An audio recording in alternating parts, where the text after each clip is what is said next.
Les cuento quién es José María Viera.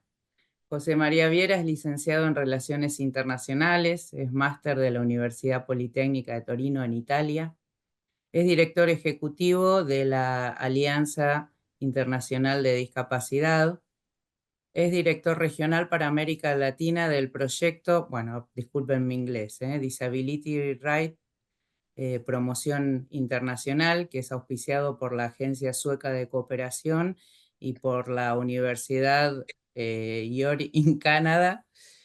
También ha realizado múltiples consultorías internacionales a diversas agencias del sistema de Naciones Unidas, incluyendo el Comité de la Convención Internacional de los Derechos de las Personas con Discapacidad. En Argentina fue presidente por 2 periodos de la Federación Argentina de Instituciones de Ciegos y Ambliopes, FAICA, fue secretario de Empleo de la Unión Latinoamericana de Ciegos y es activista de los derechos humanos para el colectivo de las personas con discapacidad. Y además yo voy a tomarme la licencia de decir que es papá de Elenita, que tiene, ¿cuántos años tiene, José? Es 7. 7, que le implica diversas actividades que compensan tanta formalidad, diríamos. Así que bueno, José María nos va a hablar de en qué cosas avanzamos y en qué no en cuanto a los derechos de las personas con discapacidad. Te escuchamos, José, y gracias por aceptar nuestra invitación. Disculpen que yo interrumpa, me encanta tu amigo José María, así que bueno, te vamos a escuchar. Mi nombre es Silvana Arenzón y bueno, primero agradecerle a Gladys por las lindas palabras y bueno, como dijo María Elena, lo hacemos entre todos a Saerca y yo voy a estar también entre ustedes para poder leer las preguntas que surjan en el chat. Así que bueno, te escuchamos, José Gracias, María. Sil. Bueno, en primer lugar, buenas tardes. Es un gusto para mí estar acá. Antes de avanzar, yo solo quiero que me confirmen que el video y la iluminación es correcta y que estoy bien centrado para poder, en la cámara, para poder avanzar con la presentación. Estás perfecto. Perfectísimo. Listo. Bueno, muchas gracias. Bueno, en primer lugar, agradecerle a Saderca, a las autoridades, a mi amiga Gladys. Eh, Siento que cuando por ahí el currículum se hace largo en leer, significa que uno se va poniendo más grande, pero sin duda lo más importante es poder tener un espacio de diálogo y de conversación. Y Gladys fue demasiado diplomática en esa explicación de la parte menos formal de la introducción, porque vale contar acá, ya que estamos entre amigos, que cuando Gladys me contactó y me pidió que le mandara un pequeño resumen de mis actividades profesionales, yo le mandé lo que Gladys leyó, pero en el mensaje siguiente le puse que también, como cualquier persona, me toca cortar el pasto los domingos en mi casa, me toca pasear el perro y correrlo algunas veces porque se escapa. Y Elena, que tiene 7 años, hay veces que me pide que haga coreografías musicales y hasta me disfrace de algunos personajes. Entonces, esa era la parte menos formal de mi presentación. Pero por sobre todas las cosas, es un gusto enorme poder estar con ustedes.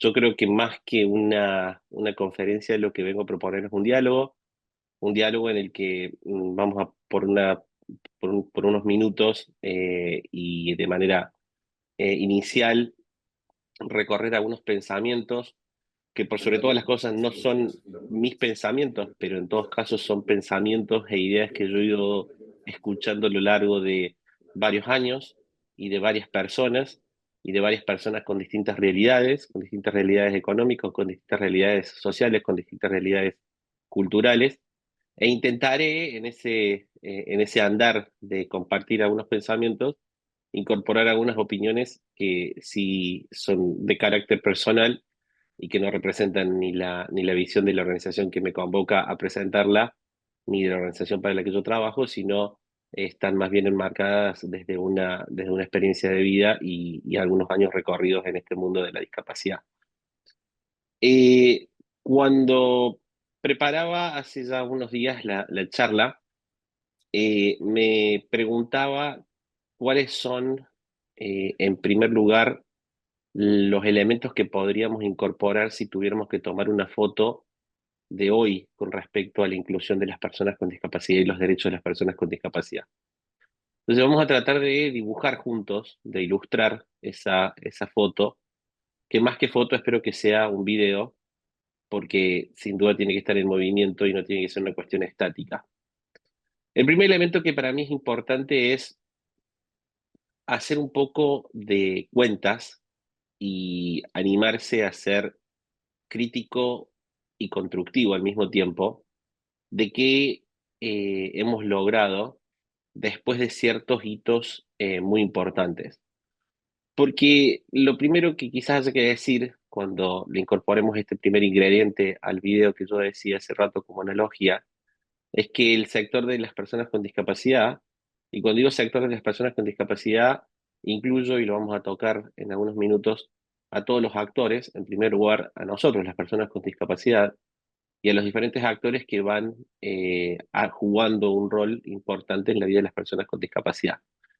Pero una de las primeras características del sector es haber sido un sector muy activo en la conquista de espacios que antes estaban no destinados o que no incluían a las personas con discapacidad. Y me parece que como comunidad, quizás el hito más importante es la adopción de la Convención de los Derechos de las Personas con Discapacidad. Pero sin duda uno sería injusto si solo se circunscribiera a decir que ese es el gran hito. Quizás la convención es el hito que más reconocemos porque es el más amplio en su alcance, es el que más ha sido reconocido, es del que más se habla, del que más se escribe. Pero también uno piensa que para llegar a esa convención también hubo muchos hitos anteriores, diríamos, ¿no?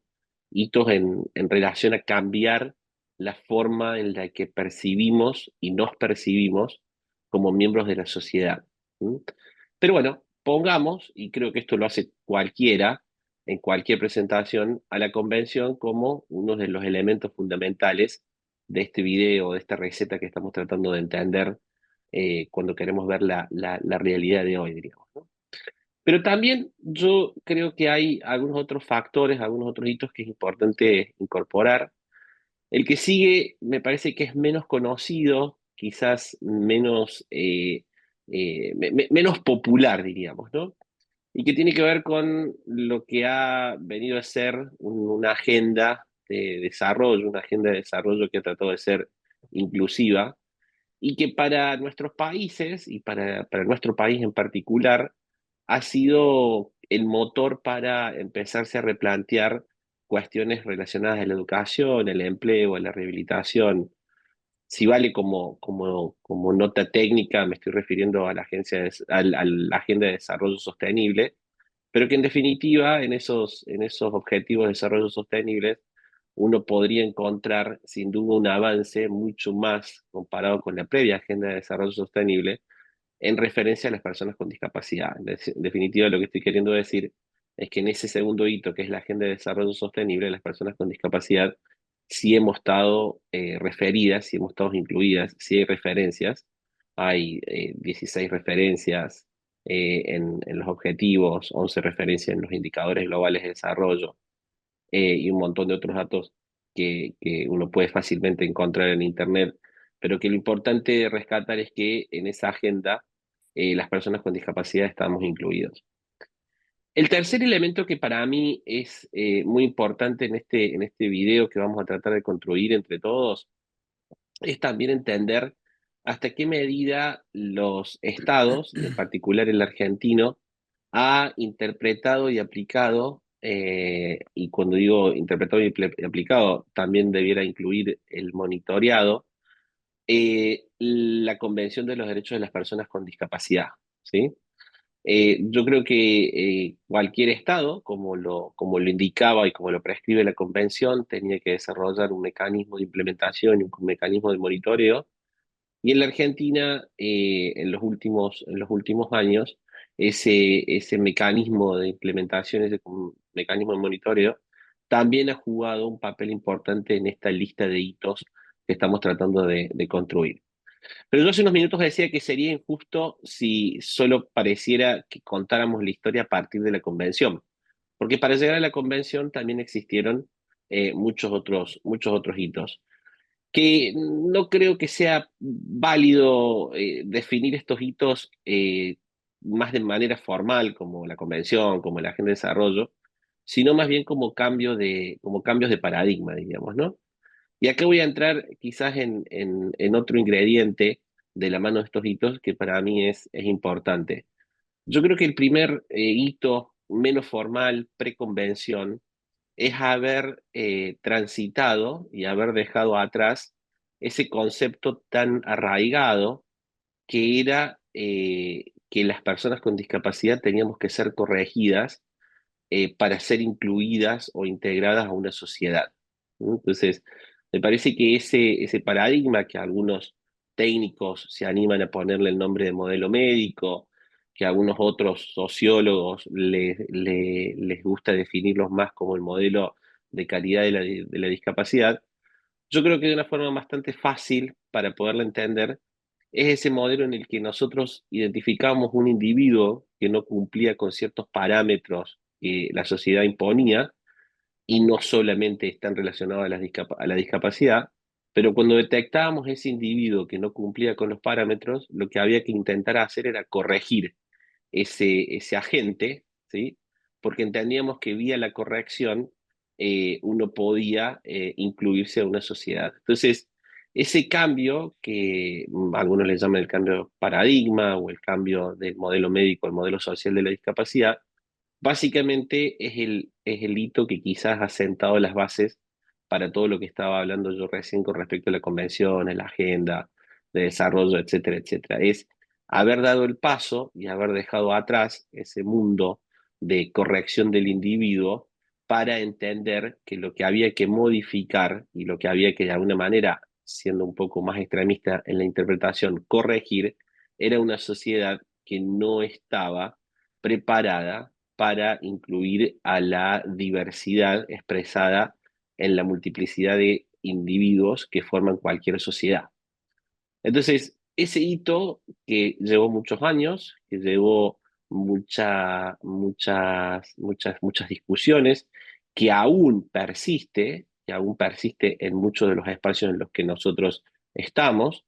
Miraba un informe muy reciente sobre tecnologías asistidas y hoy por hoy, y estoy hablando de un informe del 2024, que hacía una revisión de la importancia de las tecnologías asistidas a las personas, me llamaba mucho la atención porque este mismo informe, que era un informe muy calificado y de profesionales altamente reconocidos, seguía haciendo hincapié cómo vía la tecnología asistida íbamos a tratar de corregir al individuo para que encaje en una sociedad que aún no es capaz de remover las barreras que hoy limitan la inclusión de las personas con discapacidad.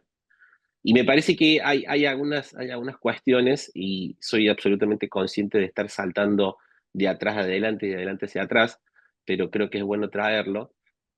Muchos colegas escucho que hablan de las bondades de la inteligencia artificial y que, por ejemplo, la inteligencia artificial nos va a resolver muchas de las cuestiones, lo cual es absolutamente cierto y es válido, pero siempre tenemos que tener cuidado de no hacer una mala interpretación de que el uso de la tecnología asistida tiene que ir en esta línea de corregir el individuo para que encaje en una sociedad. En todo caso, la tecnología asistida, como muchos de los otros elementos que vamos a conversar un poco más adelante, tienen que ir en la dirección de corregir la sociedad para que sea una sociedad de barreras libres, para que las personas con discapacidad podamos incluirnos o podamos estar formando parte de la sociedad.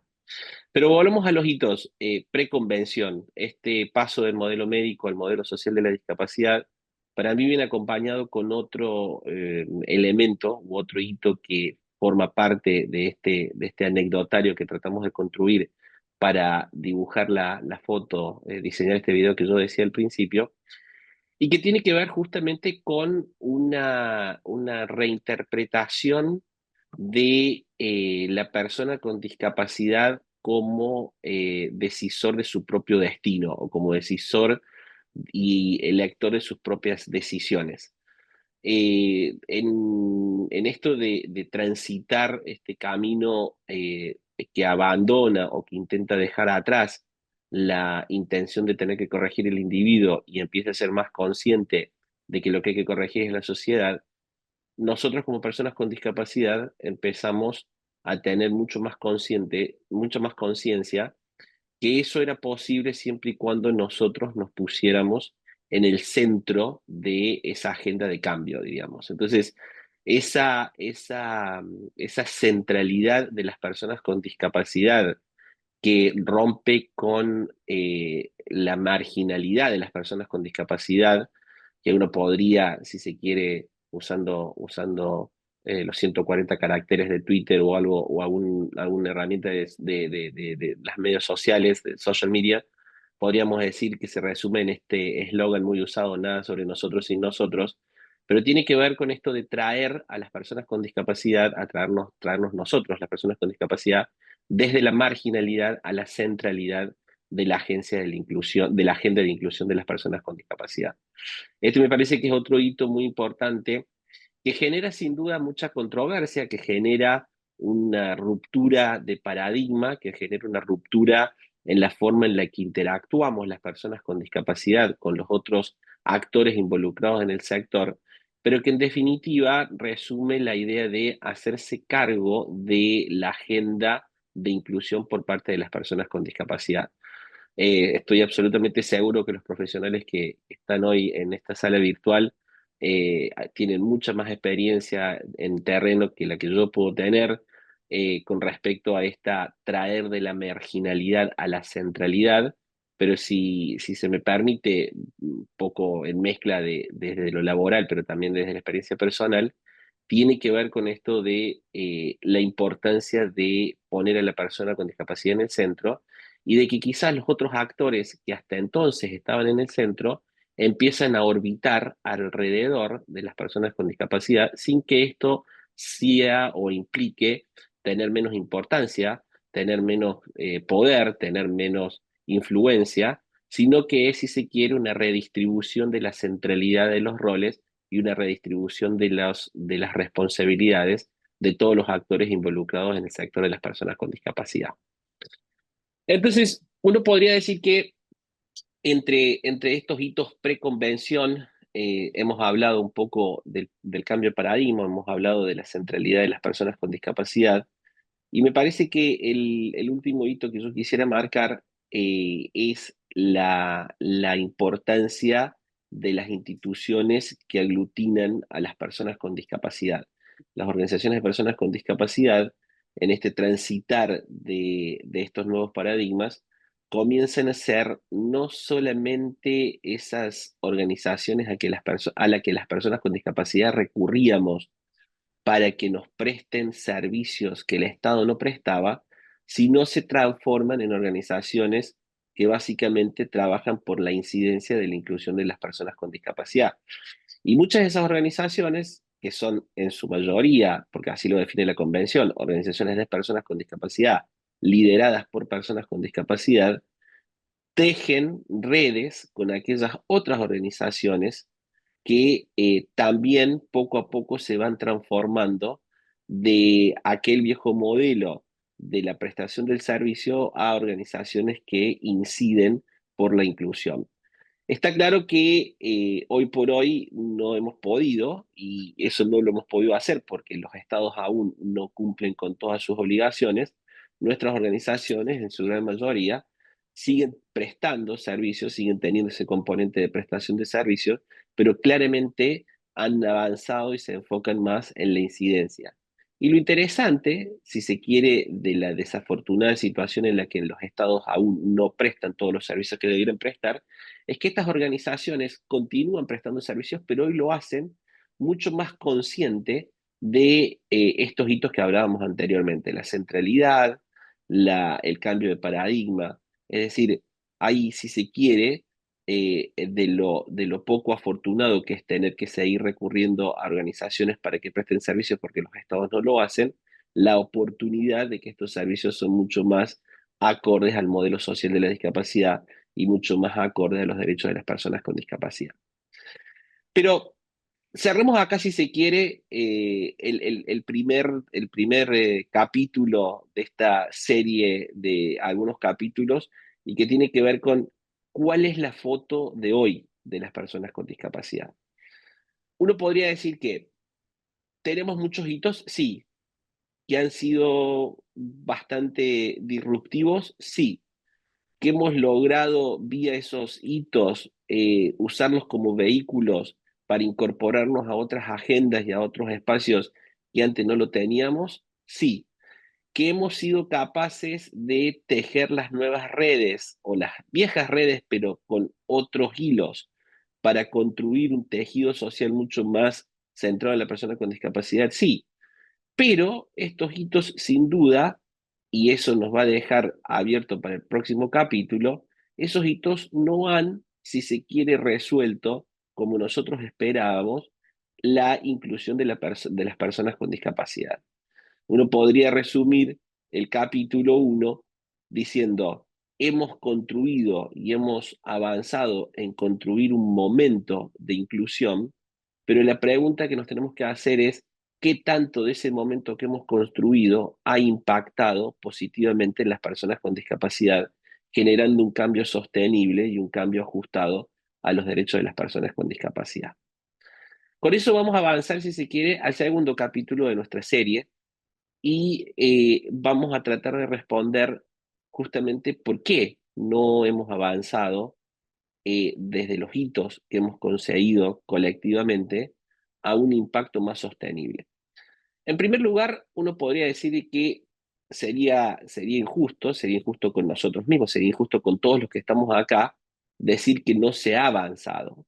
Entonces, me parece que la primera aclaración que tenemos que hacer es, no se ha avanzado lo suficiente o no se ha avanzado teniendo en cuenta la inversión, y esto inversión no es en términos económicos o en términos de tiempo, sino en la inversión como esfuerzo colectivo, no ha pagado los dividendos, esa inversión del esfuerzo colectivo, como nosotros pensábamos que hoy podríamos estar hablando de las personas con discapacidad como una realidad en la inclusión. Intentemos entonces revisar cuáles han sido esos limitantes para no avanzar tanto como hubiéramos esperado o tanto como nos merecíamos después de un esfuerzo colectivo que resultó esta inversión en el cambio de mirada sobre las personas con discapacidad. En primer lugar es porque todavía, y esto no es una cuestión propia de la inclusión de personas con discapacidad, sino en general, todavía transitamos una gran diferencia entre compromisos políticos y compromisos sostenibles, y para ser más prácticos en esto, cuando me refiero a compromisos sostenibles, quizás estoy queriendo decir compromisos que tengan que ver con una política pública respaldada con recursos. Hay que ser muy claro, sin recursos no hay cambio. Y sin recursos no hay cambio, no tiene que ser una limitación para no querer cambiar, sino para pensar que el cambio tiene que estar acompañado de los recursos necesarios. Entonces uno podría decir que esta primera limitante es que todavía transitamos ese espacio del compromiso político, pero no el compromiso sostenible con recursos y de manera efectiva.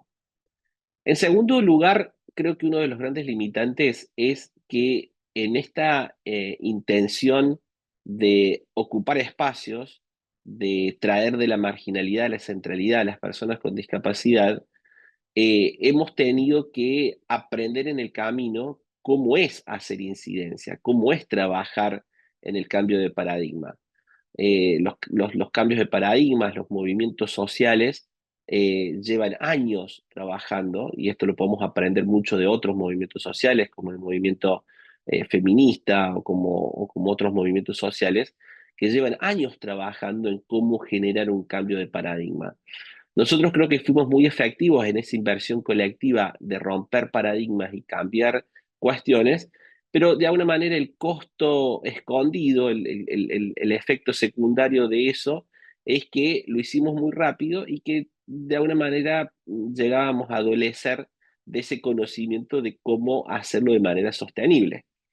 Esto es entendible, esto quizás se puede interpretar como una autocrítica, pero me parece que es parte de esta realidad, que hemos avanzado tan rápido que hemos estado tan focalizados en los objetivos, en esos hitos que yo hablaba al principio, que quizás hoy tenemos que detener un poco la marcha e invertir más en incorporar herramientas, en incorporar conocimiento, en incorporar métodos, métodos de interacción, métodos de trabajo colectivo, métodos de institucionalidad, que nos va a permitir llevar a estos hitos que yo hablaba de manera efectiva y tratar de de eliminar estos limitantes que yo decía.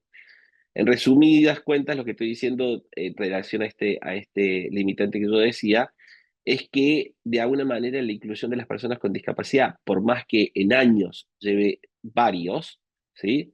Todavía es cierto que cuando uno intenta desandar o deshojar esa flor que es la inclusión, hay algunas áreas que son relativamente nuevas. ¿Sí? Y me parece que eso hay que ser consciente y hay que construir desde esa juventud en algunas áreas de la incidencia.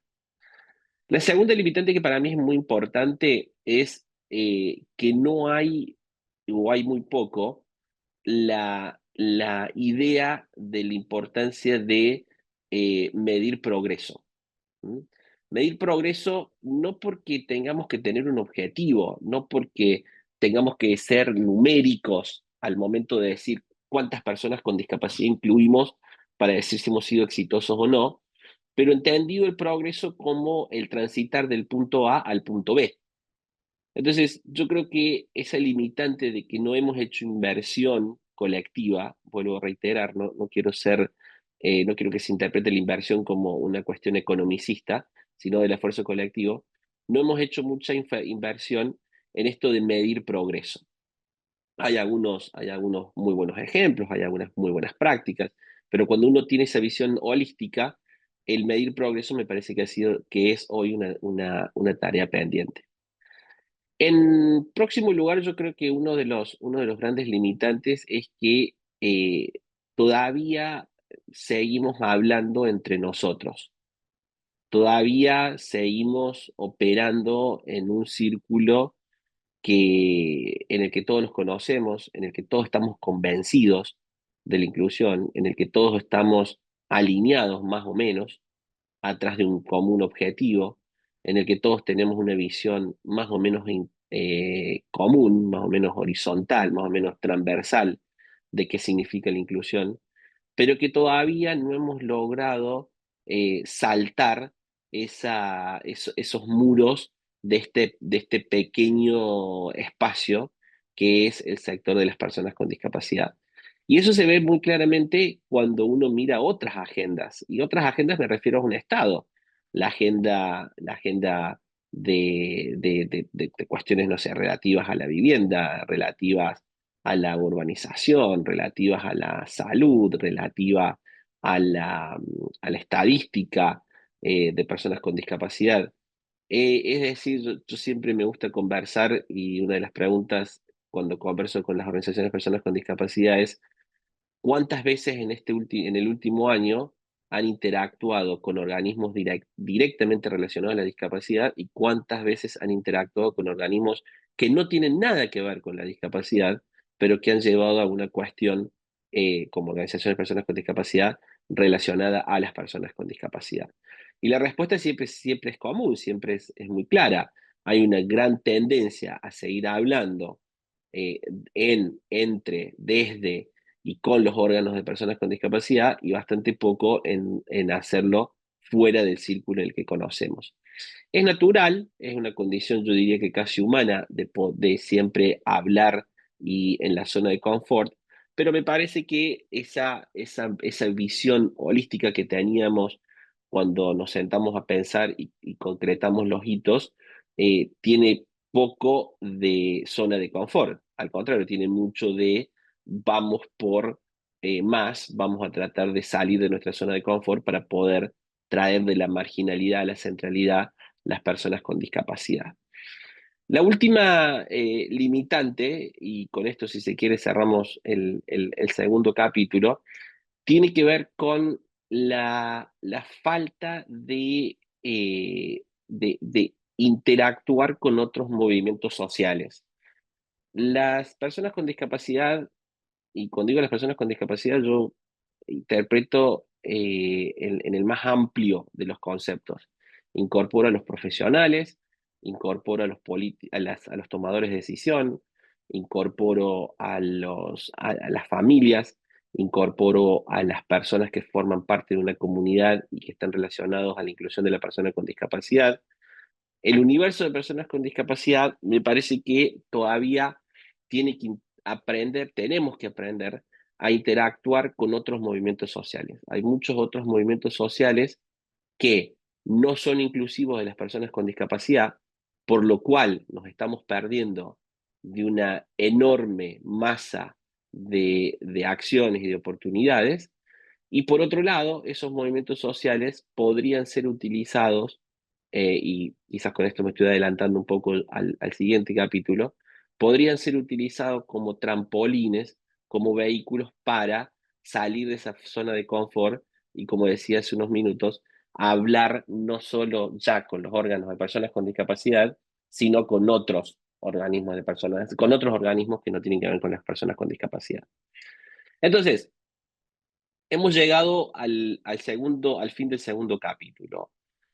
Hitos, limitantes, y quizás el tercer capítulo nos tenemos que preguntar roles y responsabilidades. Me parece que hoy, cuando abordamos la cuestión de la inclusión de las personas con discapacidad y los derechos, nos debemos, en una charla de café, en una charla despojada, si se quiere, de prejuicios, si se quiere, de interpretaciones de que revisar roles puede suponer una redistribución de la relevancia o de la influencia, pero me parece que nos tenemos que darnos la charla, y creo que es un buen momento de hacer esto. Creo que hemos alcanzado un nivel de madurez que nos permite tener esta charla, de conversar acerca de los roles y las responsabilidades. En primer lugar, voy a empezar por el grupo al que pertenezco, al de las personas con discapacidad.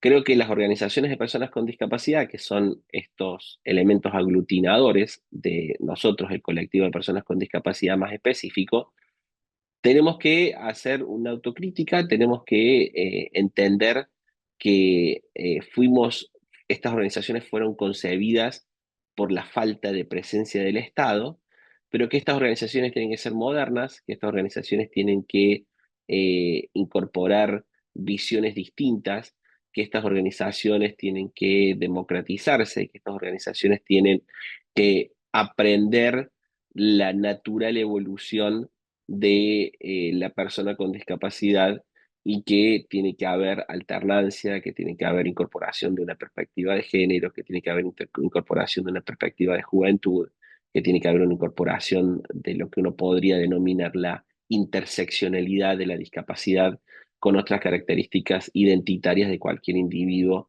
o de cualquier ser humano. Pero en esto, claro, uno sería muy injusto si solo termina la descripción de las organizaciones de las personas con discapacidad, su relación, su realidad, su rol y responsabilidades, con lo que yo acabo de decir, porque para todo lo que yo acabo de decir se necesita espacio político, se necesita... Y cuando digo espacio político, yo debería aclarar, yo no uso el vocablo político o política entendido como la cuestión partidaria o como la cuestión relacionada al poder político, sino como la expresión de la organización social que significa formar parte de una comunidad, digamos, ¿no? Entonces, en esto de las organizaciones de personas con discapacidad, me parece que también tenemos que pensarnos y repensarnos cuál va a ser nuestro rol. Y nuestro rol, yo creo que de cara al futuro, va y tiene que ser el de hacer una incidencia mucho más efectiva. Una incidencia más efectiva es una incidencia basada en datos, una incidencia efectiva es una incidencia que presta y respeta la diversidad y la interseccionalidad de la discapacidad y otras características identitarias.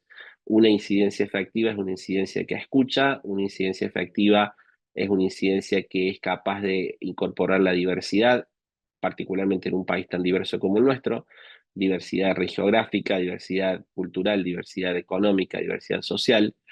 Una incidencia que, en definitiva, si uno podría decir la incidencia 2.0, es una incidencia que incorpora todas estas cuestiones y que también innova en los métodos de comunicación de la incidencia que nosotros queremos hacer.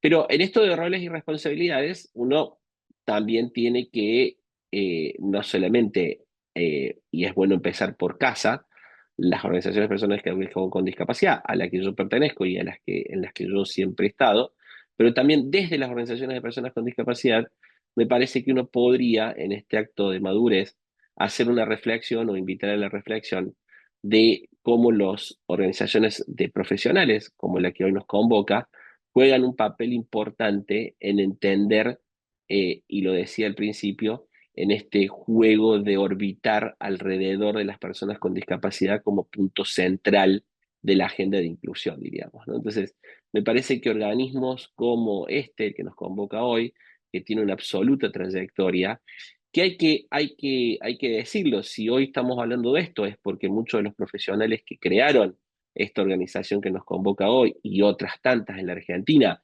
apostaban desde el día uno a las personas con discapacidad, pero que naturalmente por esa apuesta, y esa apuesta que salió bien, las personas con discapacidad nos hemos ido haciendo cargo de nuestro destino y hoy quizás tienen estas organizaciones de profesionales, y me refiero a los profesionales relacionados a la rehabilitación y a la educación, un papel mucho más de acompañamiento y mucho más de generar los espacios para promover el liderazgo de las personas con discapacidad en materia de inclusión.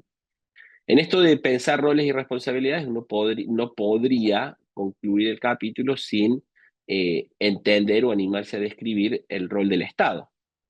Y el rol del Estado, en cualquiera de su expresión, nacional, provincial, descentralizado, relacionado a la discapacidad, relacionado a la educación, relacionado a la rehabilitación, y cualquier otro elemento de la vida de las personas con discapacidad, sin duda es una realidad bastante crítica, es una realidad que básicamente es quizás el mejor ejemplo de aquel primer limitante que yo planteaba, de solo expresiones de compromiso político, pero no de compromiso sustentable.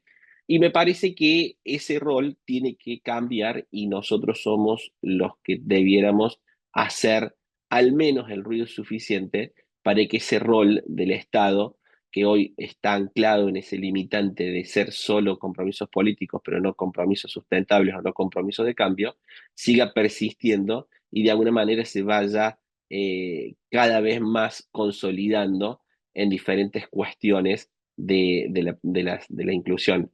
Alguien me decía hace una semana, en un país que ni es de nuestra región, me decía, es muy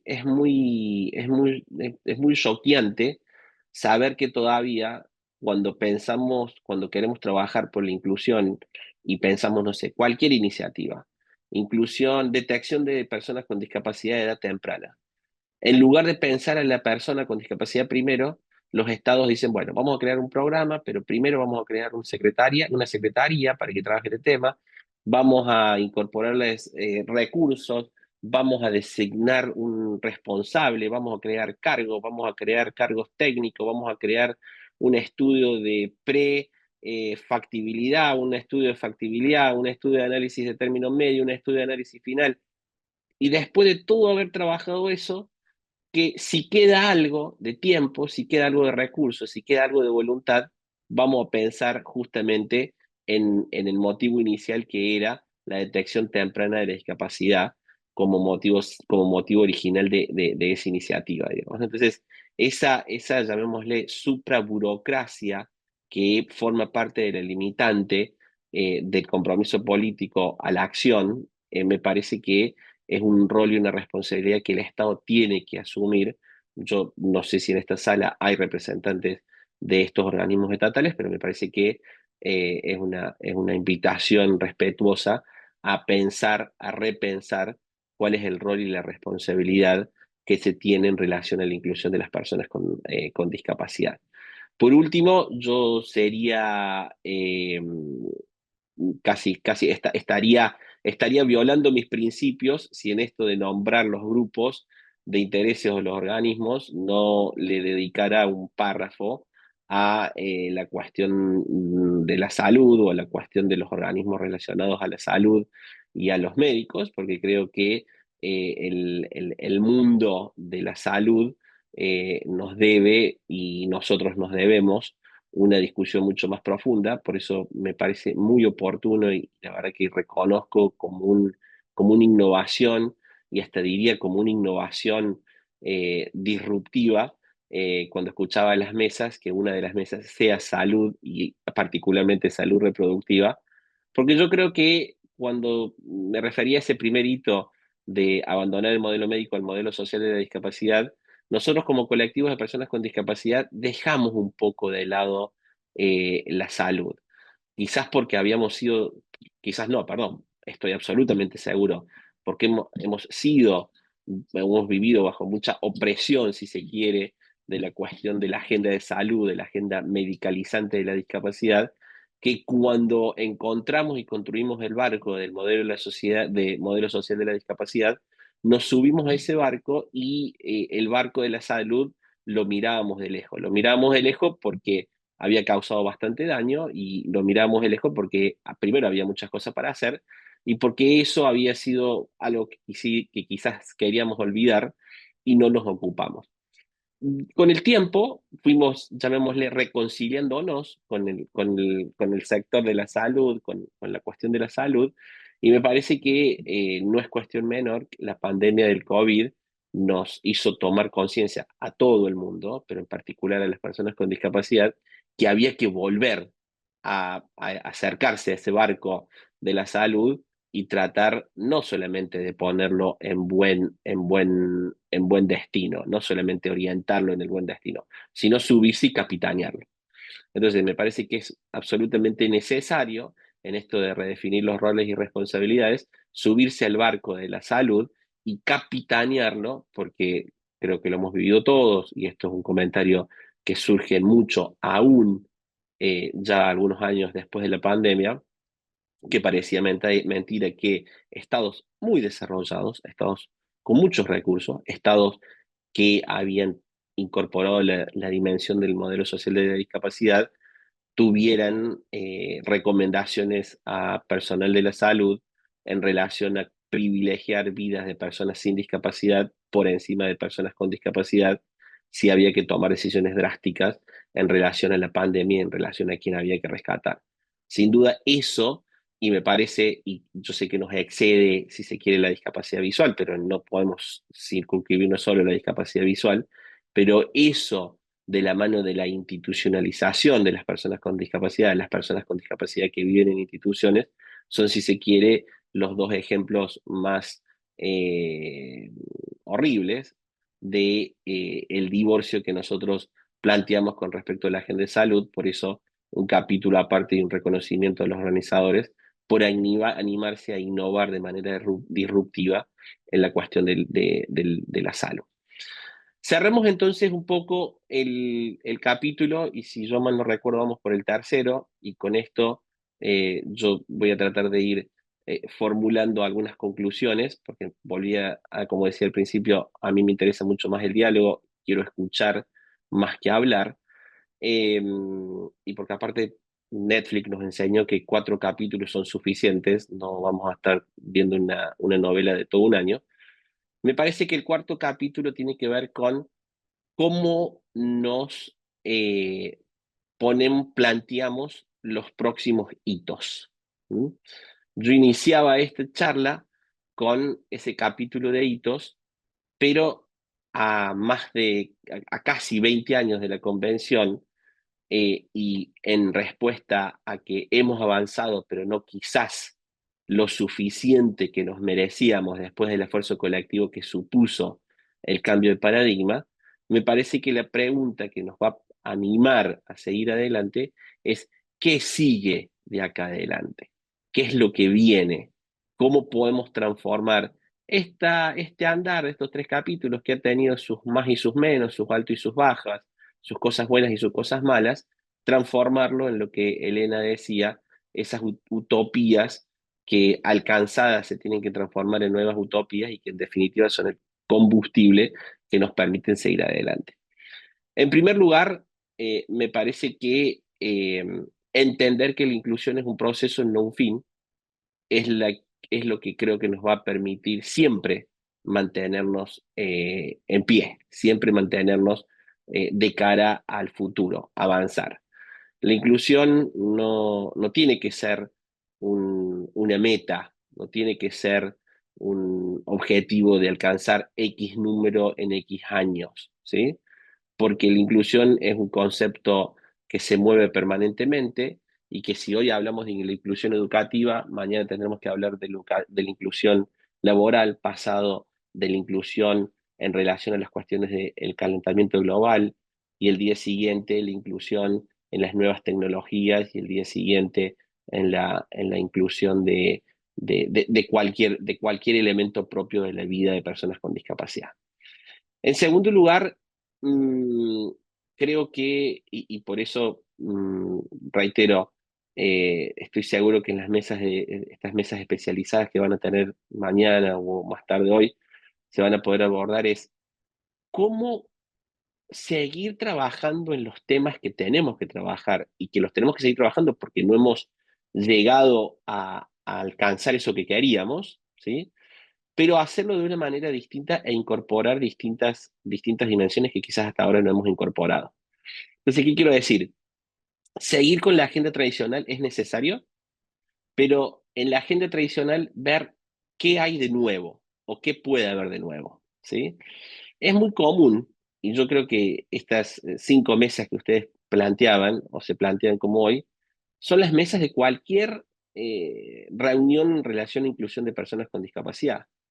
Eso habla que siguen siendo temas prioritarios para nosotros, pero de alguna manera que lo más importante, quizás el quid de la cuestión, sea qué vamos a hablar cuando hablamos de empleo, qué vamos a hablar cuando hablamos de educación, qué vamos a hablar cuando hablamos de participación política de las personas con discapacidad. Y en esto de qué, no voy a entrar en ese qué, porque eso va a quedar para cada una de las mesas, pero sí me parece que lo que tenemos que entender es que si nosotros cuando hablamos de empleo seguimos hablando de talleres protegidos, cuota, la conexión entre el mundo del empleo y el mundo educativo, solamente, y hago hincapié en esto, solamente, yo no digo que no haya que hablar de eso, pero si solo hablamos de eso, lo vamos a estar perdiendo una parte de la foto que hoy significa mucho si queremos hablar de empleo. Y voy a tomar algún ejemplo de manera aleatoria y sin que sea una prioritización, pero si queremos hablar de empleo y no hablamos de los cambios en la tendencia laboral o las tendencias del mercado laboral, no vamos a poder ser efectivos en la incidencia, ¿sí? Si nosotros no incorporamos en la cuestión de la educación las tecnologías o las nuevas formas de educación, podremos estar de acuerdo, podremos estar en desacuerdo, pero si no incorporamos eso y solo nos seguimos limitando a lo que quizás venimos hablando hace ya más de algunas décadas, no vamos a estar cubriendo todo lo que tenemos que cubrir. Reitero, el caso de salud a mí me parece muy interesante, eh, la cuestión de género me parece absolutamente interesante, la cuestión de cuando hablamos de participación en la vida social, participación política, no hablamos solo de acceder a la salud, acceder a la educación, el derecho a la familia, el derecho a tener una familia, el derecho a la privacidad, el derecho a la movilidad libre de las personas con discapacidad. Y no estoy haciendo otra cosa que ir por alguno de los derechos de los artículos de la Convención. Me parece que no vamos a estar haciendo una fuerte innovación en esto que decíamos de qué es lo que se viene, qué es lo próximo. Lo que estoy queriendo decir es que el secreto, si se quiere, de los próximos años va a ser cómo seguir trabajando los temas tradicionales, incorporando las nuevas tendencias e incorporando las nuevas perspectivas y los nuevos actores que nos van haciendo de manera transversal. Quiero cerrar entonces este cuarto capítulo y de alguna manera este camino que iniciamos algunos minutos diciendo que el resultado de la mirada hacia atrás no tiene que ser un resultado, si se quiere, ajustado a una escala del 1 al 10, sino que tiene que ser un resultado ajustado al punto de partida. Y el punto de partida, hay que decirlo, se caracterizó hace muchas décadas por una exclusión profunda, por lo cual, aún reconociendo que hay mucho para hacer, viendo lo que se logró, el resultado siempre sigue siendo positivo. Termino diciendo que hay una, por sobre todas las características, hay una que nos diferencia o que yo creo que nos aglutina.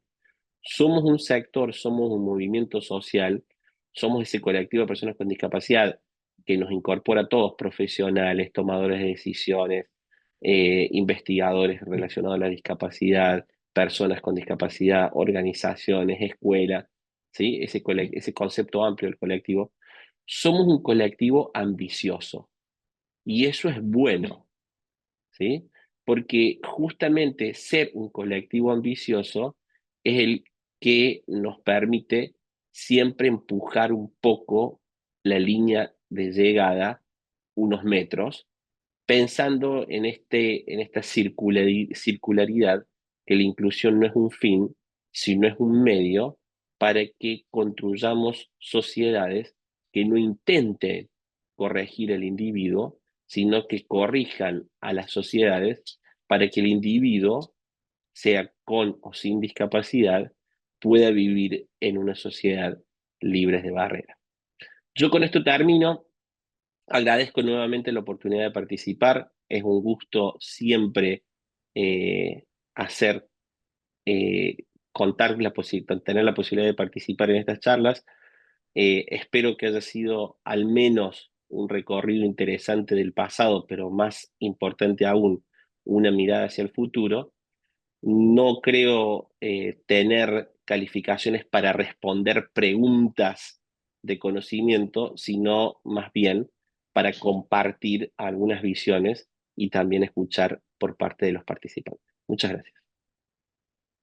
Gracias, José María. Bueno, con la ayuda de Silvana, los que quieran escribir en el chat o si alguien quiere directamente abrir su micrófono y dialogar, tenemos un ratito como para poder hacerlo.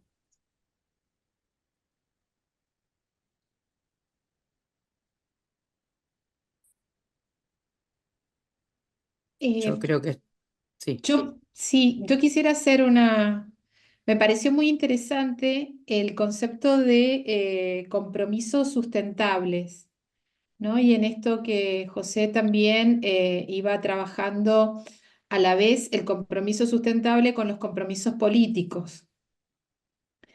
Creo que también eso le da como una mirada distinta y esa mirada distinta también abre posibilidades diferentes. Me pareció muy interesante ese concepto, José. Les voy a pedir cuando empecemos a hablar que nos identifiquemos, ¿sí? Así sabemos con Mi quién nombre estamos es Sonia, dialogando. perdón, mi nombre es Sonia Sí. Parlanti y soy de Mendoza. Gracias, Sonia. Gracias.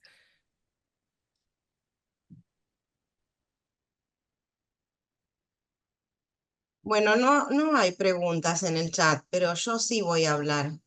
Bueno, primero agradecerte, José María, porque más que claro, y creo que planteaste un panorama muy interesante. No me daba la mano para escribir todo lo que vos decías.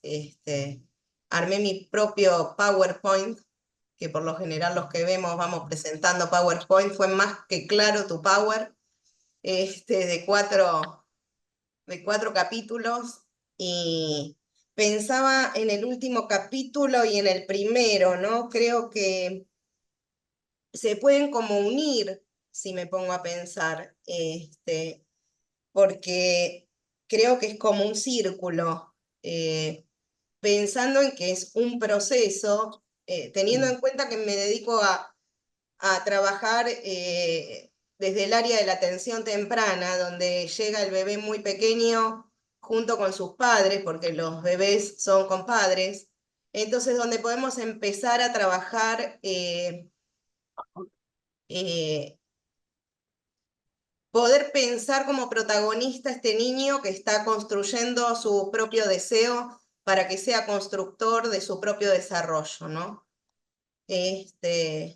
Hola a la niña que está ahí, bella.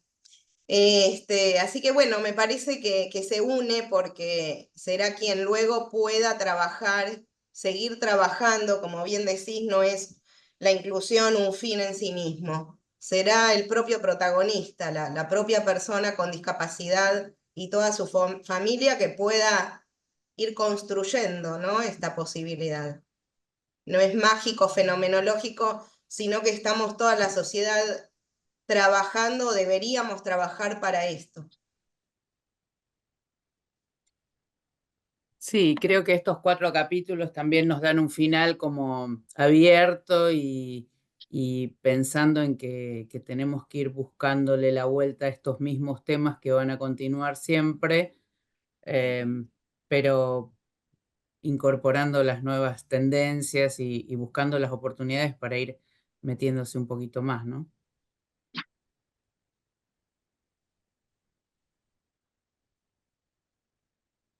Hola, ¿qué tal? Ah, Buenas tardes. Soy Sandra Marcos y ahora sí. muy interesante todo y mucho para seguir pensando. Pero algo que me hace pregunta que me parece novedoso es lo que planteas en relación a salud, esta situación de asumir que el conjunto de las personas con discapacidad tomaron distancia, ¿no?, de la parte de salud, que fue algo aparentemente muy como generalizado, este encuentro con el área de salud muy, muy difícil o muy traumático que provocó esta distancia, y cómo volver, o sea, cuál es la idea de volver en relación a qué. Eh, no sé si soy clara con la pregunta, me llamó la atención, o sea, ¿qué pasó? Porque no tenía ese registro de esta necesidad de alejarse de estos aspectos, del aspecto médico, ¿no? ¿Es así o lo entendí mal? Bueno, gracias. Voy a intentar responder esa pregunta y después podemos también discutir algunos de los comentarios formulados. Eh, por supuesto, ¿no? Es lo que yo interpreto, diríamos, ¿no? Lo cual no implica que sea ni una verdad absoluta ni mucho menos una frase escrita en piedra. Yo creo, y lo he conversado con algunos otros activistas, que hubo una natural y muy entendible, si se quiere, eh, separación o poner un poco de distancia, porque sin duda las personas con discapacidad bajo el modelo médico, quizás el modelo médico más tradicional, ¿sí? Y ya de hace bastantes años, han causado muchas efectos negativos en las personas con discapacidad. Me parece que uno podría incorporar esto, lo que yo decía hace un rato, de esa intención de corregir al individuo a toda costa, diríamos, ¿no? Para que calce en una sociedad con ciertos Claro. parámetros. Ujú. Entonces, me parece que nosotros como colectivo, cuando construimos este modelo social de la discapacidad, no solamente era el modelo que queríamos, no solamente era el modelo en el que nos encontrábamos, y yo diría casi por una condición humana, ¿no? Uno siempre se vincula con el que más afinidad tiene, en el que más afín se siente, ¿sí? Ujú. Entonces quizás vivimos un periodo que yo creo que ahora los estamos corrigiendo, si se quiere, lo podríamos describir como un movimiento pendular, digamos, ¿no? Ujú. Estuvimos en uno de los extremos del péndulo, quizás sujetos al modelo médico, después fuimos hacia el otro extremo en el modelo, en este recorrido pendular de casi ese divorcio, esa crítica permanente, y hoy entendemos que forma parte de nuestra vida cotidiana, ¿no? Y yo creo que la pandemia, o por lo menos intento recolectar algunos comentarios que he escuchado, diríamos, ¿no? la pandemia nos ha hecho reformular y decir, bueno, sin duda hay una tarea enorme de hacer en el sector de salud porque uno no puede entender de que cuando, por ejemplo, se desató la pandemia, en muchos países, a las personas con discapacidad le decían, no, mire, no venga al hospital porque se va a contagiar de COVID. ¿Y dónde estaba o cómo quedó, cómo se trabajó la cuestión de la discapacidad, esa mínima porción de la discapacidad relacionada a la salud, cuando no había tratamientos disponibles? Tampoco creo que Claro, sea solamente de la pandemia, sino, y uno podría entrar en mayor profundidad. Sé que quizás este no es el espacio, podemos seguirlo de manera bilateral, diríamos, pero aún la cuestión salud, sería muy interesante escuchar qué dicen quienes van a estar en la mesa de salud, diríamos, la salud ujú, reproductiva como eje, el hecho del derecho a la salud reproductiva, me parece que es otro buen ejemplo de esto, digamos. Pero en definitiva lo ujú. que yo quiero decir es, en ese recorrido pendular estuvimos en un extremo, pasamos al otro y yo creo que hoy estamos volviendo a encontrar el centro de ese péndulo. Claro, claro. Sí, hacer un trabajo también de ahí de formación y de acompañamiento, ¿no? Esto de sentir que, bueno, que los derechos están, de eh, que, que, bueno, que un niño o una familia tiene derecho a que se les explique lo que necesitan sus hijos, ¿no? O tantas cosas que ahí faltan, es cierto. Pero este péndulo y volver a encontrar cierto equilibrio que permita avanzar. Qué interesante. Muchas gracias, José. Es que en parte es lo que se está haciendo, ¿no? Ahora tratar de Claro. acercar el área de la educación a la salud, cuando Ujú, siempre estuvieron muy distanciados. Yo ujú, me acuerdo cuando surgió todo el tema de la convención y todo eso, y uno decía, yo trabajo en rehabilitación, y la gente decía, no, rehabilitación es médico, no se habla de rehabilitación. De ajá, hecho, hay países en América Latina en donde no, uno dice rehabilitación o dice hacer una evaluación diagnóstica y no aceptan la palabra evaluación diagnóstica porque es médica, como, como que hay cosas que no se pueden decir porque son médicas. Y bueno, claro. yo creo que es el movimiento pendular del que habla José María, ¿no? Se Ujú, fueron al otro extremo en donde ni siquiera se pueden nombrar cosas que tengan que ver con la medicina, cuando en realidad uno hace una evaluación diagnóstica en una escuela con un niño para saber, se llama así, no lo podemos, qué sé yo, habría que claro. inventar otra palabra, pero Ujú, cuando uno diagnostica está viendo de qué se trata esta situación. Uno hace diagnósticos no solo médicos, en la escuela, en una ujú, organización, para hacer un proyecto. No porque el diagnóstico sea un término que usaron los médicos inicialmente, tenemos que dejarlo de usar. Pero bueno, claro. se pasaron a estas cuestiones, ¿no? Ahora se está tratando de volver. Ujú. Sí, vos, José María, querías hacer algún comentario más, dijiste. Eh, me parecía interesante retomar esto de la rehabilitación que recién planteabas, Gladys, y creo que Elena también lo dijo en su intervención inicial, esta cuestión de la vida en comunidad y la vida independiente, ¿no? La inclusión en la comunidad y la vida independiente. A mí me parece que eso es sin duda una agenda que nos atraviesa hoy por hoy, que, que, que nos da lugar a incorporar a nuevos actores, a las familias, a los profesionales de la rehabilitación, a los agentes comunitarios, que me parece nos permite salirnos quizás de ese modelo médico, si se quiere, y pensarnos en un modelo de comunidad, ¿sí? Hay un trabajo muy interesante en el último tiempo y que la región en América Latina ha sido muy fuerte, que es lo que se llama la agenda de cuidados, digamos, ¿no? Como las personas con discapacidad que necesitamos soporte o ajustes razonables para poder incluirnos en la comunidad, quiénes prestan esos apoyos, quiénes prestan esos ajustes razonables, cómo se prestan.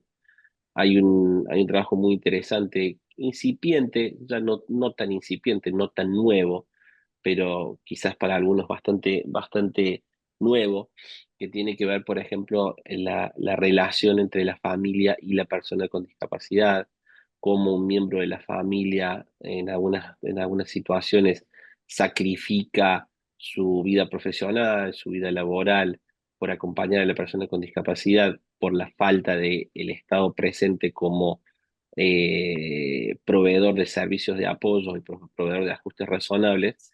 Y me parece que eso justamente habla un poco de cómo vamos a incorporarnos cómo nos vamos incorporando a la comunidad, diríamos, ¿no? También esto de hablar de la rehabilitación o hablar de la vida en comunidad, también nos lleva a pensar de que uno puede seguir y debe seguir hablando del derecho a la educación, del derecho a la salud, pero para llegar a la escuela, para llegar al hospital, para llegar al empleo, tiene que haber una comunidad o un sentido de comunidad o una sociedad, no solamente física, sino una sociedad intangible que permite incluir a las personas con discapacidad, digamos, ¿no? Lo decía una persona que está en silla de ruedas y me comentaba que sí, que sin duda el derecho a la educación, el derecho a la salud, el derecho al empleo, son todos derechos, pero para llegar a la escuela alguien tiene que tener la posibilidad de levantarse todos los días, de cambiarse, de recibir los ajustes necesarios que cada uno necesita para poder llegar al derecho al empleo, digamos, ¿no? Y esto me parece que también nos pone, eh, este encuentro tiene que ver con personas con discapacidad visual, pero me parece que, y algo que quizás no abordamos, y espero que se pueda abordar en las mesas, es también cómo interactuamos con otras personas con discapacidad, ¿sí? Y en particular aquellos menos representados o menos visibles, si se puede decir de alguna manera. Me parece que el trabajo también tiene que ver con cómo interactuamos con los otros colectivos de personas con discapacidad. Yo, José María, vengo del área de educación y me resultaba muy lindo, muy interesante este concepto de la inclusión como proceso. Tal vez en un momento lo escuché y después me lo fui olvidando, pero me parece que es un concepto que en las escuelas tiene que ser todo el tiempo actualizado, digamos, ¿no? Porque si no, permanentemente sentimos que estamos fracasando en el acompañamiento de los procesos, ¿no? Y que justamente también esto tiene que ser como incorporado en las familias, en los estudiantes, como conciencia que, bueno, que la inclusión es un proceso, ¿no? Que lleva tiempo, y que lleva a varias personas que se involucren, digamos, ¿no? Pero me quedo pensando en esto que sucede en las escuelas, que a veces lo vivimos como un fin en sí mismo y nos olvidamos que es un proceso. Mm.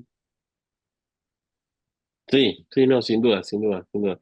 El proceso también entendido como una cadena de varios eslabones, diríamos, ¿no? Si no pareciera Exacto. que solo decimos, bueno, vamos a generar el espacio para que la persona con discapacidad, el niño con discapacidad, adquiera estos elementos, A, B y C. Y cuando adquiere esos elementos, ya está. No, ¿Qué pasa me cuando parece no los que adquiere? Ese es no solamente qué pasa cuando no los adquiere, pero también qué viene después que los adquiere, diríamos, y qué va a hacer qué vamos a hacer con eso que hemos adquirido, diríamos, ¿no? Eh, que no es, digo, no es una tarea fácil, no es una tarea, digo, hasta desde un punto de vista de la política pública, pensar la inclusión como un proceso a cualquiera le generaría un poco de escozor, diríamos, porque si no parece fuera todo el tiempo y en una sociedad en la que es absolutamente resultadista, en una sociedad que siempre necesita decir, bueno, a ver, ¿cuál es la meta? ¿Cuál es el fin? ¿Cuántos tenemos que llegar? ¿A cuántos tenemos que incluir?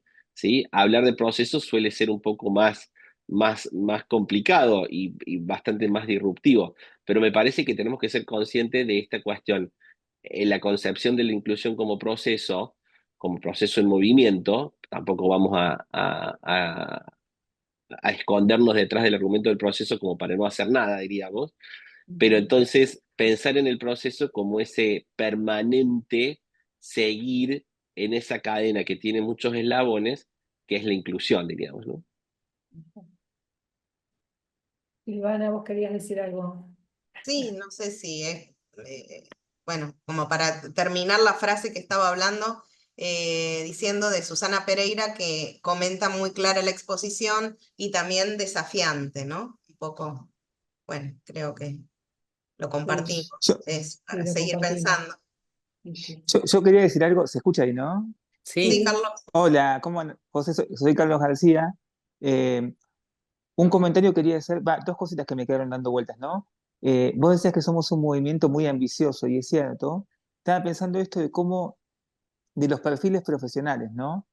Que en general solo se piensa que las personas con discapacidad podemos hablar de la discapacidad y todavía muchas veces nuestras perspectivas no son legitimadas, se toman como testimonio muchas veces, ¿no? Como bueno, la vivencia es la nuestra y después otro construye conocimiento, eso todavía sigue pasando. ¿Cómo generar procesos de legitimación de nuestros propios saberes y expertise, ¿no? ujú, Eso es lo que estaba pensando también en relación con los perfiles profesionales. Y después también eh, esto que alguna vez hablamos de, bueno, una persona ciega que no solo se ocupe de algo vinculado con la discapacidad puntualmente, sino que pueda ser director de una empresa, que pueda ser director de una escuela, ¿no? En ámbitos convencionales donde ya no existe esa separación. Pero bueno, es algo quizás que suena muy utópico, no obstante es interesante que esté en el horizonte, ¿no?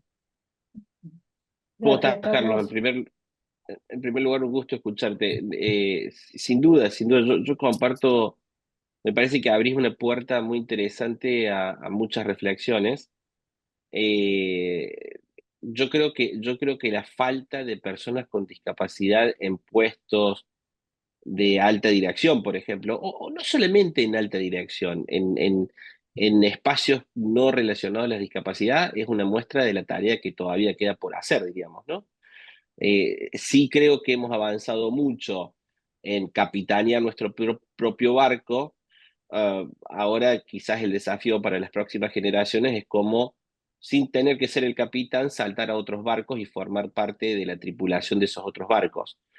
Y me parece que otra cosa que vos planteas muy, muy oportuna es cómo construir el balance apropiado entre la experiencia y el conocimiento técnico y los perfiles profesionales.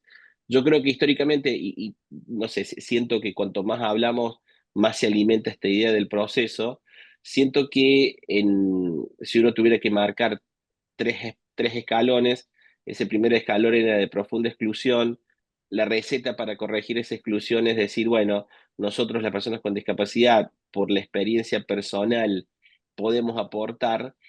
Y el tercer escalón sería cómo esa experiencia personal no es solo un testimonio, sino permite construir perfiles profesionales en el que las personas con discapacidad puedan no solamente ser reconocidas como portadores de un testimonio, que por lo general siempre es positivo, marcado en el héroe, etcétera, etcétera, y que sabemos que no es necesariamente la realidad, pero cómo se puede dejar de ser el portador del testimonio para el artífice del destino, diríamos, ¿no? Eso sin duda son, entre otras, muchas de las tareas pendientes que yo intentaba enmarcar en esto de cuáles son los retos de cara al futuro.